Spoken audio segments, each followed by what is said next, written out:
Namaskar Acharya ji. I hope that I am audible to you. I've talked to you once before too, and I just want to say a little thing before I ask my question. That you are looking like a rishi, which have teleported over here, and wearing a cool sweatshirt over here. Like that was the first thought which came to my mind when I saw you in this meeting, and I want to start my question, which is about meditation only. But now here the actual problem starts with me, that whenever I sit to meditate, or whenever I am doing the things and I'm doing meditation with it, you are coming into my mind, and your videos are coming into my mind, where you say that no, that's not spirituality, that's not sitting and closing your eyes and doing like this and doing meditation, that's not spirituality. But somewhere or the other it gives me benefit, somewhere or the other it gives me benefit. And but still, when I'm meditating, or even when I'm thinking of meditating, your videos come into my mind. When I'm like before sleeping, you're saying that like this is not something which is right, and that disturbs me. So I want to know from you, that why is it bad, why should I not meditate? No, I I don't want to spoil the party. If it's working for you, absolutely fine. Ultimately, it must work, right? If it's working for you, I'm happy for you. So feel relieved, right? And I have never denied that these things don't work. They do work. The problem is actually not so much in the methods of meditation, but our mind that misuses them. All methods are designed to work to an extent. They are designed to give you a glimpse of something that's beyond your usual experience. The thing is that glimpse must encourage you and charm you into making it your constant state.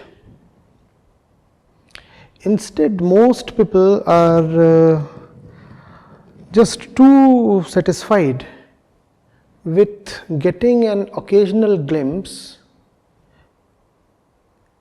as a compensation for the very disturbed and dull lives that they lead, right? So that's my grudge against these meditation practices. Otherwise, see, they were designed for a purpose. The purpose is noble. The purpose is noble.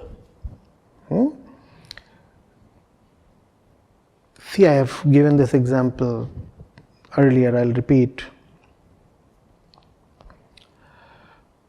You go to a sweet meat shop, the normal halwai or sweet shop that you have, right? And if it's not very professionally run, or if it's a small town thing, there is still the culture that they will give you part of a sweet to taste. In fact, people take it as a given, as a set privilege to ask for stuff to taste. So that vendor has like 20 different units of sweets available. There is gulab jamun, there is rasmalai, there is this, that, 20 different names. And you go there and you say, chakhao, let me taste it. Sometimes you don't even need to say that. You just go there and he says, oh, this is just fresh from the kadahi. You take it. And you take a little bit of it and you put it in your mouth. What's that meant to do? That's meant to give you a taste of that thing. right? It's obvious. What is the taste of that thing meant to do? The taste is meant to charm you into purchasing a large quantity of that thing, right? Tasted it, found it nice. Please give me 2 kilograms of this, or at least 500 grams of this, right? That's what the entire exercise is for, that you ultimately buy it. But what has our wicked mind done with meditation practices? So there is this practice, I taste a little of it. There is this practice, I taste a little. There is this practice, I taste a little. And when the shopkeeper asks me, so what do I pack for you? You say, oh, I am already well fed. I've already tasted so much that I don't need to buy anything. Because buying entails paying, and I don't want to pay for anything. So you taste everything, you fill up your stomach and you go back. Next day you again come back, right at 7 a.m. That's your meditation time. And here begins your meditation. You again taste something, and then without buying anything you go back. You are just satisfying yourself with glimpses. And this is what I just don't like. If you really found it good, why didn't you make it your life? And then the standard response is, because it is impractical. You said you watched the movie and you couldn't stand the movie, so you came back and started meditating. My question would be, why were you not meditating during the movie? That's when you need meditation. And that's why meditation has to be a continuous affair. Continuous, 24 hours, 7 days a week. That's the reason I'm annoyed by people who engage in 30 minutes of meditation every day. Because this is cheating. Meditation has to be a love affair, and you cannot be a lover 30 minutes a day. If you really have fallen in love with silence, with truth, with peace, how can it last only 30 minutes? And if you have really fallen in love, why will you continue to require those 30 special minutes? Those 30 special minutes are meant as an introduction. They are there to introduce you to truth. And this introducer, this intermediary, this middleman cannot last forever. Are you getting it? Somebody takes you to a girl and he introduces you. Wonderful. You are grateful to him, right? He's introducing you. And he says, me too, me too. And the two of you have started talking, you and the girl. Now what if this middleman continues to stay put? Wherever you go with the girl, he trails you. He says, no, I am the one who introduces, so I'll continue. The method is the middleman. The method must introduce and vanish. How is it that people continue to feel the need to persist with the method even 20 years down the line? The fellow has been meditating using the same practice since the last 20 years. How is it that your practice has still not become redundant? Surely, your love has no depth. That's the problem. Meditation via practices is good for beginners. And I'm not against that. If you have never known even physical stillness, I will definitely advise you to sit still and close your eyes and be with yourself.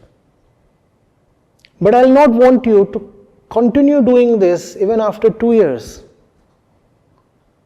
very soon it must graduate into a deeper love affair. A deeper love affair in which you do not need to carry the practice along. Are you getting it? The truth cannot be achieved through tricks, but the ego wants to trick even the truth. Meditation practices are kind of tricks, are they not? You are tricking yourself. Truth is not something you can achieve through tricks. You fall in love in the most conscious way possible. You don't trick yourself into falling in love. That's like getting drunk so that you can be loving towards a person. You have to approach the truth in the highest state of consciousness possible. And that consciousness is pure willingness. A method of meditation is a trick. How can you apply tricks in a love affair? There are people who say, but practices are like medicinal pills. Do you know how a particular pill operates within your body? You don't know. But the pill still acts. And then they smile. They feel that the point is proven. Sir, we are not talking of physical cures. We are talking of the mind falling in love with its own dissolution. That has to be a very conscious choice. That you cannot do by chanting a particular mantra or doing some particular antic. There are people who think of even psychedelics as means to meditate. And they succeed. I'm not surprised. So, if you feel a great need, you can have a preferred method of meditation to begin with. And there are 1,000 methods, right? In fact, I say that meditation comes first and method of meditation comes later. When you really want to be meditative, when you realize the worth of being meditative, then you look for the right method of meditation. And that right method of meditation is something that you discover for yourself in a very dynamic way throughout the day. Are you getting it? Right now, you need one particular method because right now life for you is in a particular way at this moment. Once this session is done, then you will require another method of meditation. Right now, probably just listening to me is meditation. Once I am not there, you will require something else. And that you will eagerly and easily and quickly discover only if you are in, first of all, love with meditation. So meditation comes first. And when meditation comes first, then on your own, you discover the right means of meditation continuously and dynamically. Are you getting it? Otherwise, life is so diverse. It's a flux. How can one method work at all hours in the day? You'll have to say, now at this point, this is what I need to do and this is my meditation. What is the basic definition of meditation? The ego's love for the truth is called meditation. Are you getting it? The ego needs to be meditative for its own health.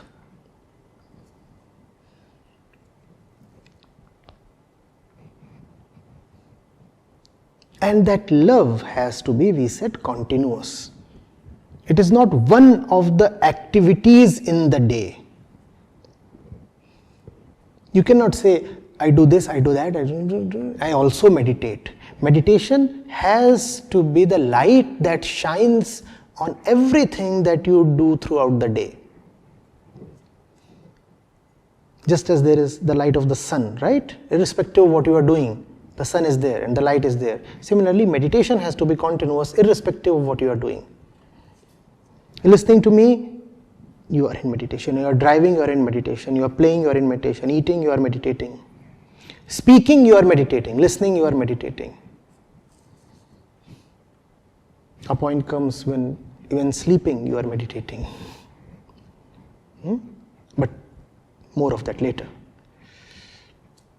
Right now, it is enough for you to be in loving meditation in your waking hours. Meditation is not an activity in the foreground. It is a love affair in the background. It is always there, irrespective of what is happening in the foreground. And being in the background, it guides what is happening in the foreground. Because it is out of that love in the background that you decide what to do in the foreground. Fundamentally, I am in meditation. Fundamentally, I am in love. And it is that love that is deciding what I must do throughout the day. This is a meditative life. Right? A meditative life is a far bigger thing than the activity of meditation. But to begin with, if you need to get introduced to meditativeness via an activity, so be it, no problems. But that should not last long.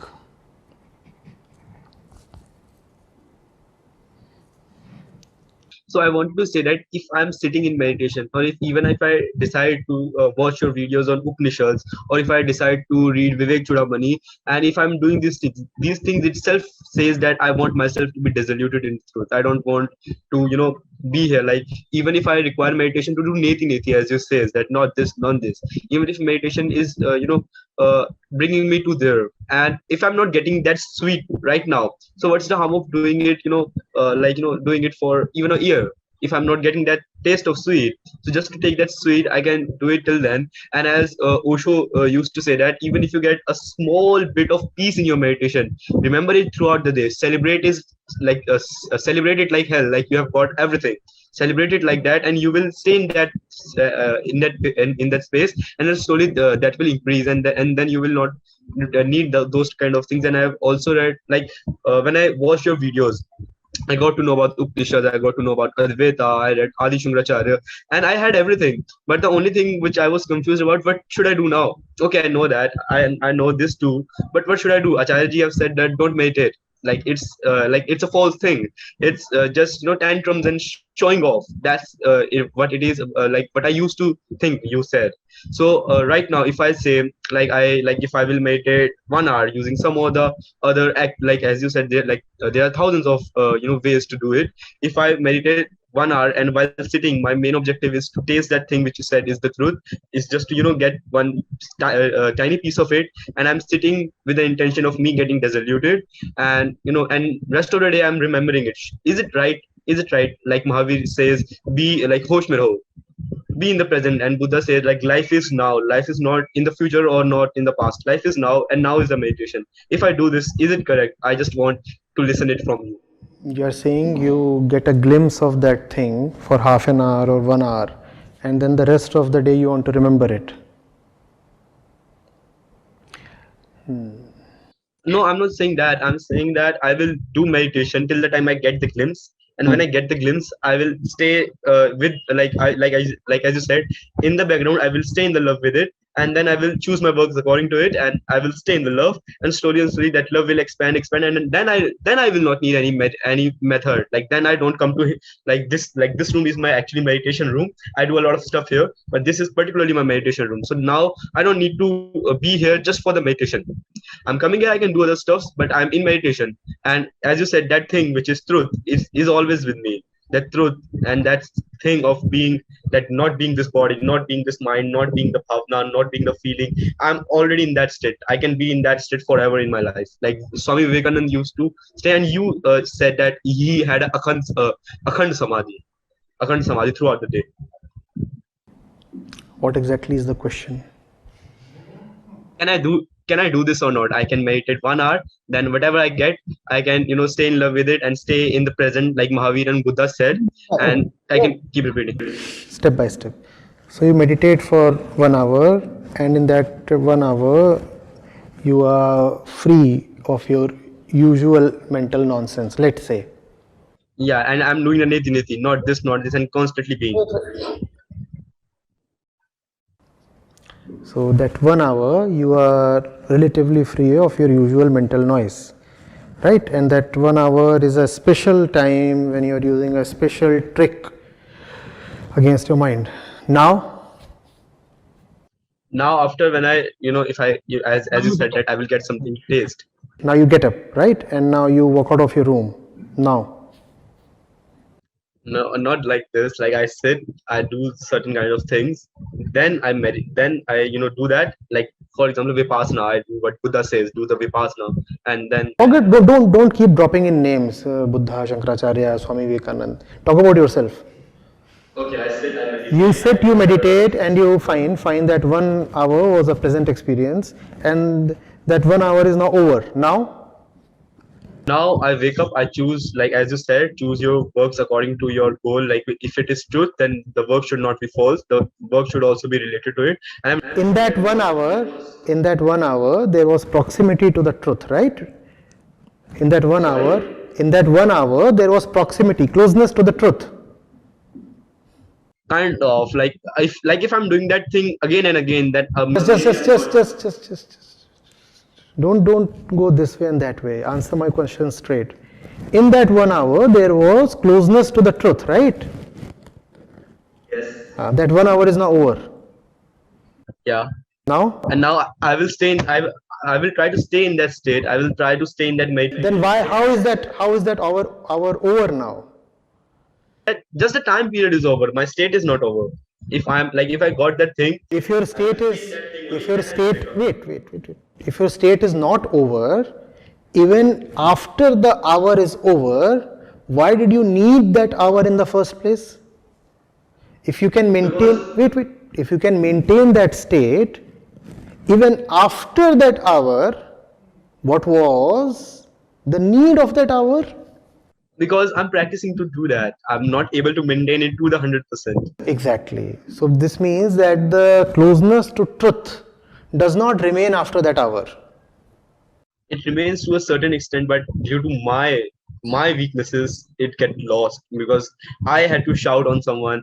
I had to, like if someone is yelling at me, I had to react back. And at that time, I'm not in the love, as you said. At that time, that background goes somewhere. And after that happens, then I realized, oh, Acharya is said to be in love.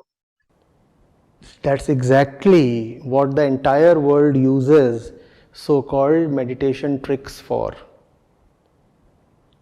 But by the practice, I can be perfect, can't I? No, love cannot be practiced.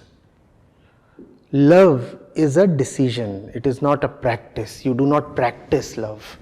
Whosoever is teaching you to practice meditation has never known a moment of meditativeness in his life. One single moment that person has not known, if he is talking in terms of practicing meditation.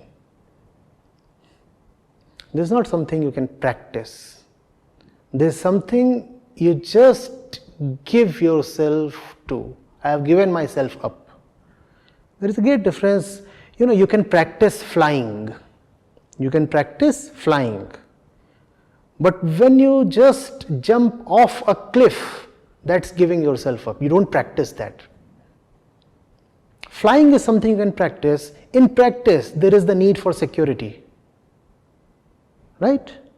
I'm practicing flying. I need to be secure as I fly. But what when you are jumping off the cliff? Do you practice that? No, that's love. Meditation is love. You don't practice it. If you are practicing meditation, you are defending your ego.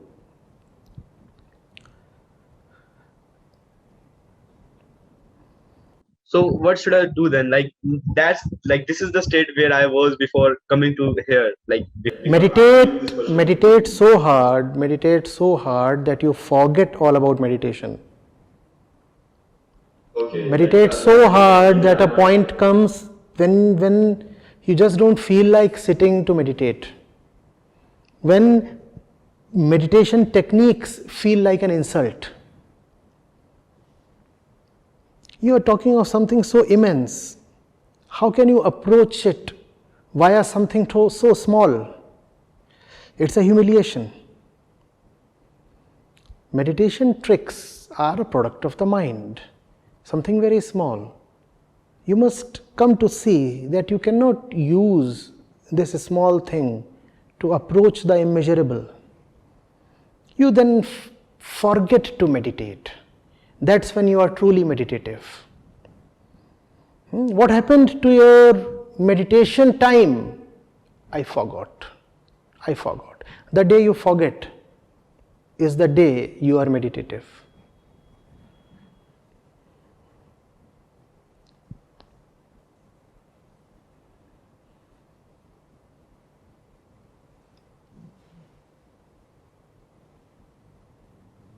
You forgot to turn on. I was so in love with you, that's why. So about that, like as you said, like I will forget to meditate, but for that too I have to meditate, right? For that too, Obviously, but there is a difference between using a crutch to come to a point where your legs have gained enough strength to run versus a situation in which you make the crutch a substitute for your legs. Don't you see the huge difference? Meditation techniques must be used only till the point where they are needed. The meditator must seek to be free of them sooner than later. 2 months, 6 months, 1 year must be sufficient. If you continue to need meditation methods and techniques even after 1 year, then you are simply deceiving yourself. You actually have no love. and how should I measure it? Like you said, 2 months, 3 months, 6 months, or 1 year. Then how should I measure it? Okay, now is the time when I have to. To measure it, you don't need to measure it, you need to forget it. Forgetfulness is measurement. How much I now I don't care about it. Don't care to meditate, that's when you are in love with the truth. Now it's a bit more clear. So just I want to round it up in small sentence. Please correct me if I'm wrong over here. I will meditate for an hour a day. Okay, and I will meditate as if I'm practicing being in that state for whole like rest of my life. And I'm like I'm not practicing love. I'm practicing to okay, I'm confused again. But I will meditate and I will treat it as a support, not as a substitute for my legs.